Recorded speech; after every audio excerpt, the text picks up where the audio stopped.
స్పెషల్గా గుడికి వెళ్ళి అభిషేకాలు చేయించాలి, లేకపోతే ఇంకేదో పూజలు చేయించాలి, నవగ్రహాలకు ఇంకేదో చేయించాలని ఏది అక్కర్లేదు. అదేవిధంగా గురువుగారు ఈ స్మైలీ మూన్ చూసేటప్పుడు చంద్రుడు, శుక్రుడు, శనీశ్వరుడు మంత్రం ఏమైనా చెప్పాల్సిన అవసరం ఉంటుందంటారా? ఏమైనా చెప్తారా? మంత్రాలు అంటే అందరికీ నోరు తిరగవు కదా.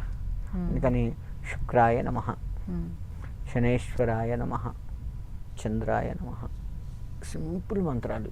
సింపుల్గా ఆ స్వామివారికి నమస్కారం చేస్తున్నాను అని చెప్పడం. చంద్రాయ నమః, చంద్రుడికి నమస్కారం చేసుకుంటున్నాను. ఇది మనస్ఫూర్తిగా చెప్పుకోవాలి. మనకి ఏకాగ్రతగా చెప్పాలి. అది మనం ఈ రోజున మిస్ అవుతూ ఉన్నాం. ఏకాగ్రత, అది భగవంతుడి దగ్గరికి వెళ్తే ఏకాగ్రత అనేది లోపించింది మనకి. కాబట్టి ఏకాగ్రతగా చేసుకుంటే చాలు. ఇక మనకి వేదమంత్రాలు ఉంటాయి. మరి ఆ వేదమంత్రాలు అందరూ ఉచ్చరించేది కాదు.